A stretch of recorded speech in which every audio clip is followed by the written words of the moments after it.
Hello, hello, hello. Can you hear me in the back? And I'm very sorry to say that you're going to have to listen to another British accent. I actually thought I had an edge by being British, but that's completely gone away. So now I just have to rely on my content. Before I jump into things, just a clicker, I want to ask a quick question. Have you ever worked for an organization that has 50,000 people? Please raise your hand. Okay, how about under 10,000? How about under 100? Okay, so we have a very diverse group here, and the good news is, I don't think it matters.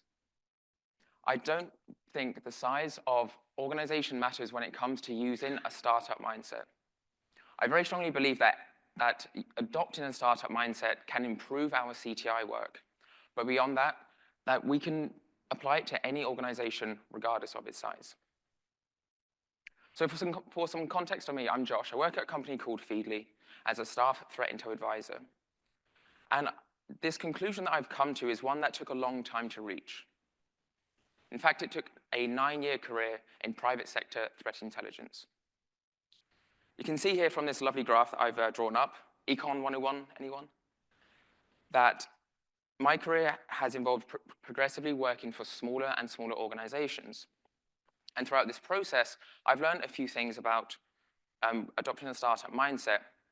And I've also learned a few things about where I was falling short as a CTI analyst in the earlier stages of my career, and how adopting a startup mindset has enabled me to identify those gaps and improve upon them.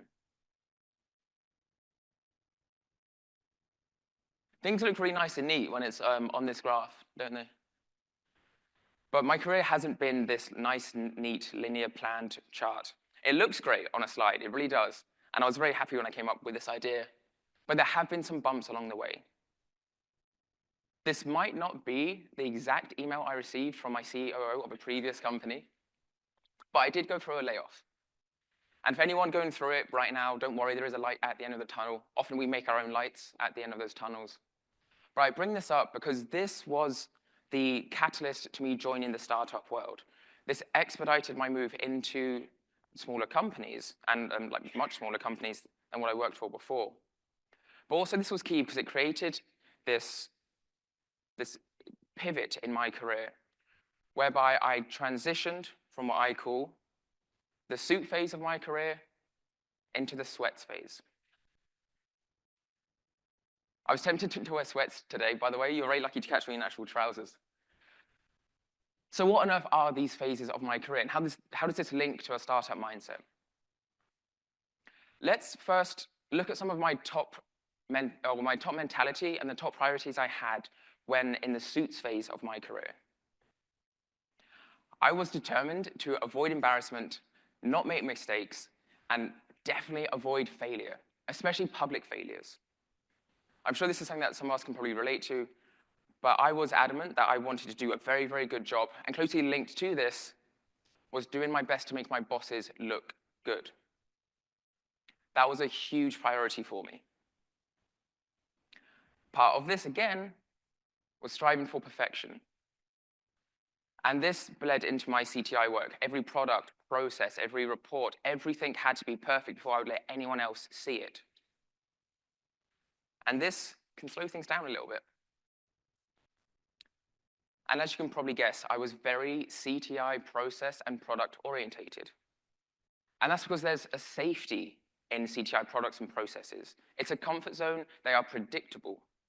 And it's a very easy way to ensure that things are perfect and ensure that you are putting out things that will make your boss look good. But now, how are things different? In this phase of my career, I've got this re-energized curiosity. Like, I am that child who is asking why the sky is blue. And I love that I'm able to ask these questions at a time when we have AI tools, and Perplexity AI has become like my best friend because I'm asking all sorts of weird questions all the time. Like, for example, I was asking largest countries by landmass in order, just because I wondered, like, who comes after Russia and Canada? China, US, Brazil. I'm now far more secure taking risks trying something, experimenting, and failing. And this has been really key for me because this enables you to innovate and experiment with things, which in CTI we should be doing a lot if we want to keep up with the pace of change. But this has also been one of the hardest things I've struggled with. Like learning to be okay with failing after trying to be a perfectionist for so many years is a struggle, and it's an uncomfortable process. It's really uncomfortable to admit when you've failed at something and to try to turn that into something positive. But having a more positive attitude towards failure has been one of the biggest benefits to my CTI work. More comfort leaving my Intel silo. Previously, I was so worried about stepping on people's toes and things would get political and you didn't want to infringe on other people's work. But now, I'm so excited about going to shadow another team, learn about what they do, their work, how they function, asking 1,000 questions, and I feel far more comfortable going to tell them, hey, I don't know much about how you automate a threat hunt, but I'd love to learn more so I can try to help. And now I strive for a minimum viable product, or MVP. It's a very popular term in product development, and I aim to iterate. Now, I think the concept of an MVP is one that applies neatly to CTI. Because when we think about what we do, what we produce, it's a lot of products and processes, reports. We implement different solutions. And an MVP is essentially like building a draft that does all of the functions that you need it to do at its core, but it's not perfect, and it doesn't look pretty, but it functions. Now, whenever it comes to a new project, that's what I strive to do, is develop that MVP with the aim of iterating on it in the future, improving on it in the future. The goal is no longer perfection, because perfection takes way too much time, and if you perfect something that is ultimately has the misguided direction or planning, it doesn't matter. The perfectionism won't save your product from being a failure. However, if you can build an MVP quickly, iterate, put it in front of your stakeholders or your clients, gather feedback, and then use that to assess if it's a success or failure, you can ultimately answer some questions a lot faster. So those are the kind of mindsets and the priorities, and it's all quite intangible and up there and nebulous. How does this actually apply in CTI work, and how does this improve my CTI work? For that, we're going to look at some examples, and I'll be telling some stories. Now, the first story is set on a Friday at 4 p.m. I've been in an office 5 days a week, and I am tired. I'm ready to go home. I am wearing a suit that's slightly too tight in an office that's slightly too warm. I do one last check of my email before trying to get home as quickly as possible, and I get this.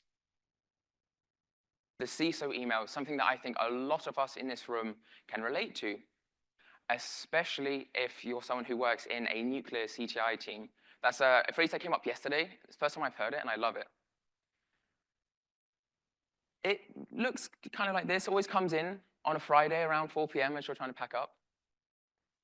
And it's normally a very quick email from your CISO with a quick article to Bleeping Computer saying, hey, have you seen this thing?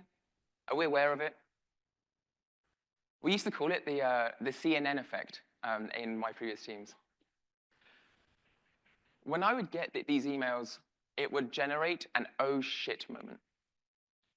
And immediately there'll be that horrible gut feeling that oh, have I messed up? Did I not catch that article in my morning triage process? And immediately, my reaction in the sixth phase of my career would be one of panic. I would immediately jump into overdrive, checking every platform that I used in my morning triage process, making sure that I looked at every single article again to double check where on earth this article was, and why didn't I pick it up, and why isn't it familiar? And have I messed up? Did I make a mistake? And then, whew, found it. I covered it that morning. It was triage, assessed, it was irrelevant. Okay, job done. I can bring up the templated response to the CISO that says, hey, we looked into it, no concerns, we'll keep monitoring, doesn't look like impact to us. Fire that off, and then keep packing up and go home. But now my reaction when I get the CISO email, when I have these oh shit moments, is this. It's a ponderance. It's asking a lot of questions. Like, why is the CISO emailing this to me? Because if this is something which the CTI team has already taken in, we've triaged, and we have judged it as irrelevant or less likely to have impact, why has the CISO sent it to me? Why does this concern them when we know as a CTI team it's not relevant to our organization? Do they have access to a piece of information that we don't? And have we somehow maybe fallen out of lockstep with our CISO? When's the last time we actually checked in with the CISO's priorities? And is there an opportunity to build a better relationship with the CISO by implementing some kind of new process that assuages their anxiety so they no longer feel the need to send us these emails? Can we get ahead of this? Where is the opportunity in crisis?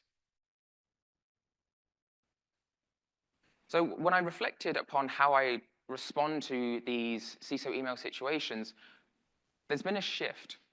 I now don't let myself react to something before pondering the questions. And my favorite is always why not, what if, where is the opportunity in crisis? It's no longer a reaction spurred on by panic.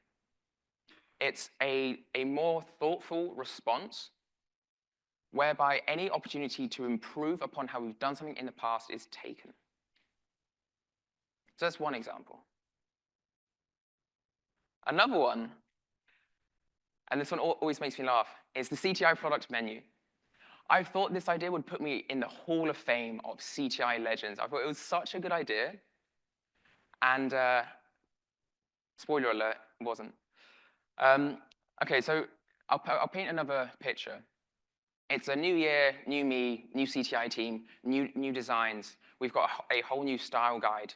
And we're ready to tell all of our stakeholders about our brand new product range. And we were thinking about how we can do this. And I had the great idea. Why don't we do a cyber threat products menu, like a catalog, whereby I wrote up these really in-depth, detailed descriptions about about each individual product, and they were all kind of the normal standard ones that you get: the daily reports, the weekly, monthly, quarterly, annual reports, strategic forecasts. Wrote up really nice, detailed descriptions with long tables of contents, and the ability for you in this this catalog to subscribe to the ones that are relevant to you based on which stakeholder you were. And I thought that this idea was brilliant. I compiled it, and I emailed it out to all of our stakeholders, and I didn't get any responses. And then I emailed it again, thinking, well, clearly the email got blocked, or they missed something. And again, it was barely taken up.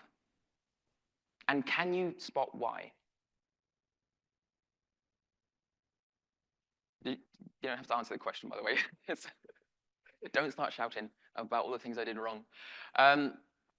It wasn't until I joined the startup world and adopted more of a startup mindset that I realized where I had fallen short in this particular CTI product. And the easiest way to think about how I fell short is imagine we're in a restaurant. I'm your waiter, you've just come in, you've sat down, and you've been promised some tasty intel. Then I, as your waiter, I've walked over and I've chucked a menu at you and said, read it for yourself, figure it out, and then walked away. And I hadn't asked you any questions. Like, hey, are you just here for food? Do you want drinks? Maybe it's only dessert.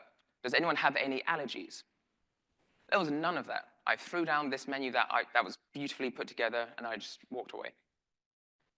Well, in actuality, I then came back and threw down another menu and then walked away. And it wasn't until I moved into the startup world and really started to put myself in the shoes of a client or our Intel stakeholders that I realized this shortcoming. And now Intel delivery looks different. When I approach these projects whereby I'll be delivering intelligence to a client, it's a far more consultative process. There are a lot more questions asked. And I shut up and I listen. I think it's very important now for me to learn the preferences of how a particular stakeholder or a client likes to receive their intelligence. Because again, I thought that CTI catalog menu was fantastic, because that's what I wanted to receive. But for people who are too busy to read things, these long descriptions and example tables of contents, it's too much stuff. And they aren't going to read it, and they aren't going to go through the trouble of subscribing themselves, because there's been no consideration of their experience. And you may be thinking, well, Josh, you now work in a client-facing role. Like, of course, you're going to spend time talking to your clients before you send them any kind of intelligence. But if we think about CTI, it is a service. Even if we are in an internal CTI team, we call them stakeholders, but they are essentially our internal clients, our internal customers. And when we start to reframe our stakeholders as clients or customers, we start to think a bit more about the service and about how they are going to consume our intelligence. And I'm really glad that this was brought up yesterday in the CTI CMM talk, because it aligns with a shift in how I now think about stakeholders, and that shift has been really, really helpful.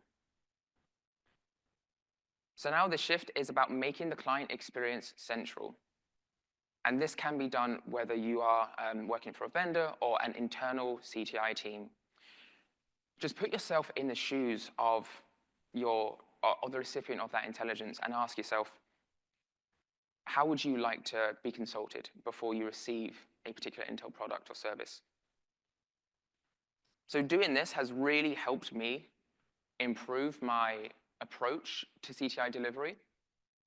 But just beyond actually delivering on intelligence, I've also received a lot of benefits with process. So here we have an example Intel review process that was very typical in the suits phase of my career. And as you can see, between writing the report and actually emailing it off, there are a lot of steps. It is a linear yet hierarchical process with many different stops along the way. And you can probably spot the aim for perfectionism, whereby the self-review, round 1, round 2, that was me editing myself in a lot of depth before I would let anyone else see the work. Because things had to be perfect before anyone else, even my own teammates, could see a report I'd written. This process took a lot of time. And now I'm able to work a lot faster, which is so important given how rapidly our threat landscape is moving, by adopting a different process. In the sweats phase of my career, things look a bit more like this, whereby the objective isn't to draft the perfect finished product. It's instead to draft the minimal viable product with the aim of gathering feedback and iterating.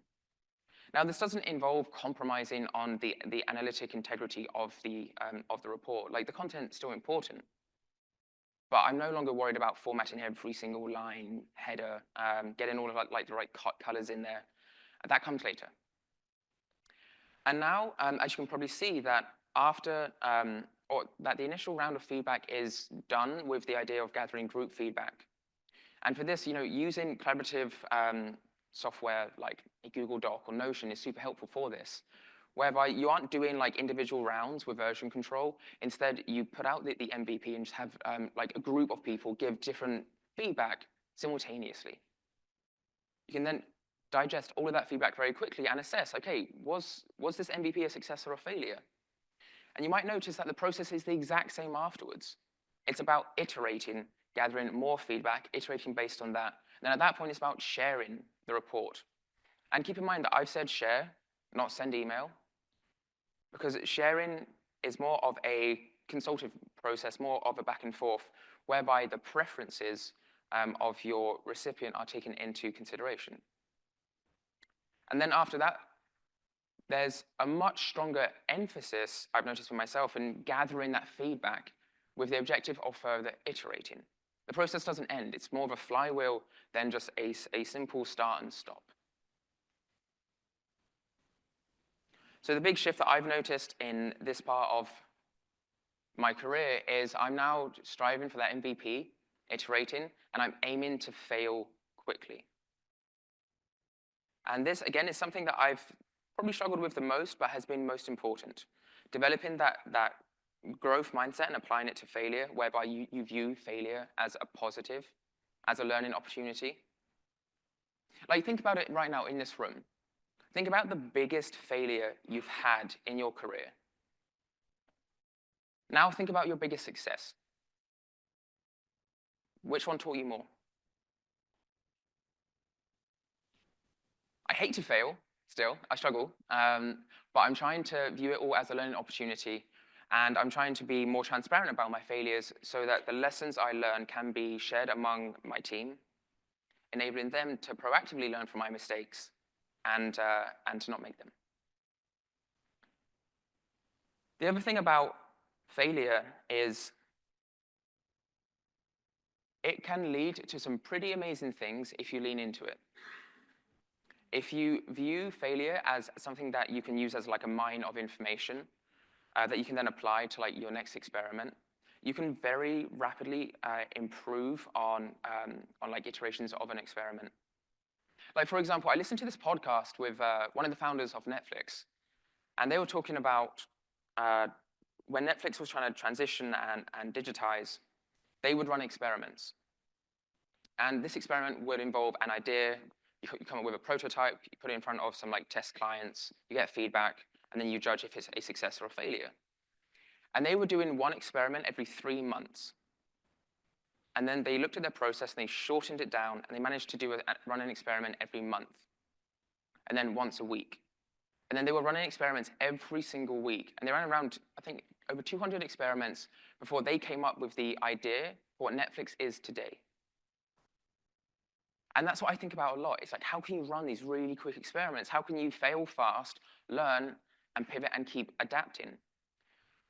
Because again, we are under such immense pressure from the external threat landscape, from threat actors, and from technology to be adapting and innovating as quickly as possible. At this point in the presentation, you might be thinking, damn, Josh, I'm convinced. How can I adopt a startup mindset and apply it to my CTI team if I work in a 50,000 person organization? Well, that's a great question. And the good news is there are resources that you can use. So here are some ideas that I've noticed be really successful when it comes to fostering a startup mindset on your CTI team. Going back to like the kind of core components of my like current mindset, because apparently it's all about me, re-energized curiosity. Discussing podcasts, articles, and books in your weekly team meetings is one of the best ways to like get everyone excited and curious again and learning about things. Like some of my favorite discussions I've had with my colleagues have been about the podcasts that they're listening to and the books they're reading. And I'm a really shit reader, by the way. Like I'm dyslexic, I read so slowly. But one of my colleagues, Mark, recommended reading books about how to read. And this is something that never occurred to me. But there are actually books that can teach you how to read faster so you can be less of a shit reader. And I'd never considered adding that to my reading list, but now in 2025, it's up there. Having time to talk about what things people are learning in their own time when there's no monetary incentive can get people talking about the things that excite them when it comes to learning. And podcasts, honestly, I think we're in the age of podcasts right now. I read some really interesting analysis about the role that podcasts played in the most recent US presidential election, and it is not insignificant. So podcasts are just a great way for you and your team to connect on like what people are listening to and learning in their spare time. My favorite, by the way, is Diary of a CEO. And I really hope Stephen Bartlett hears this and interviews me. Secure taking risks, trying and failing. What has really helped me do this? There are these things called mess-up events in the startup world. I mean, I wanted to keep the slides like PG-13. They're actually called fuck-up events. But in these mess-up events, what you can do is organize an event inside your information security department whereby you grab your InfoSec leaders, and bonus if you could get like the head of your CTI program, and have them talk for about 10, 15 minutes about the biggest mistake or mistakes they've made in their career and what they've learned from them. And this will help change the tone of failure for your entire department, especially if they hear it from the very top. Because the work culture set at the top can like bleed down into all levels of an organization, And hearing people talk about failure and like what they learned from it, it's going to generate a more positive attitude towards failure. The other thing is thought experiment sessions. So every couple of weeks, just have your CTI team book off an hour to target a particular threat, problem, or technology that you can all just run a very open brainstorming session about. And this is a great way to implement some of the frameworks that we've seen during this conference. Like, think about a session dedicated to entertaining how you can implement the strat framework that we saw yesterday. And also, this is a great opportunity to use some of those structured analytic techniques, SATs, SATs. You can definitely use them to increase the rigor of these thought experiment sessions. And we can pick age-old problems like phishing because they're constantly updating and threat actors are constantly innovating on them. So we should also be continuously innovating. And some of these problems aren't going away. So thought experiment sessions to tackle a particular threat or to rethink how you approach a solution is a great way to make people a bit more comfortable suggesting things and trying things out, trying to experiment a bit more. Now, being comfortable leaving the Intel silo. We do something at my current company, Feedly, called Demo Wednesdays that I really, really like. And we invite the whole company. Maybe if you're a large organization, just keep it to your InfoSec team. And just have teams come and like do a demo of something that they are working on. And this can be like a process, this can be a new solution they're implementing, this can be a new like type of deliverable that they're going to send out there. But just have them demo something cool. Because before you can generate comfort in leaving silos, we need to generate awareness of what other people are working on. And I really think that CTI team should be the organizing force behind these, because if we think about CTI, we're supposed to be bridge builders. We're supposed to be going out there to establish new relationships and collaborate and find new ways to provide services to our stakeholders. So learning what they are working on gives us information that we can then use to build that relationship, to build that bridge, and go and assist them in whatever project they're working on. Now, striving for MVPs and iterating, my first recommendation is spend a bit of time on your team talking about the concept of an MVP. There's like a lot of resources out there in product management, product development, same thing. You can look at these different resources and just see like where they apply to CTI, and then adopt the principles that make sense and discard the ones that don't. And closely linked to this is agile methodology. This is very popular in software development. It's a way to do software development faster. And I was really happy to see that on the CISSP course work, that the agile methodology is now coming up. So it's starting to catch on. And the principles there can, like a lot of them can very neatly apply to CTI work and processes, and they can help us, again, be faster. At this stage, you might be thinking, well, these are some really great ideas. How do I get started? I've got you covered.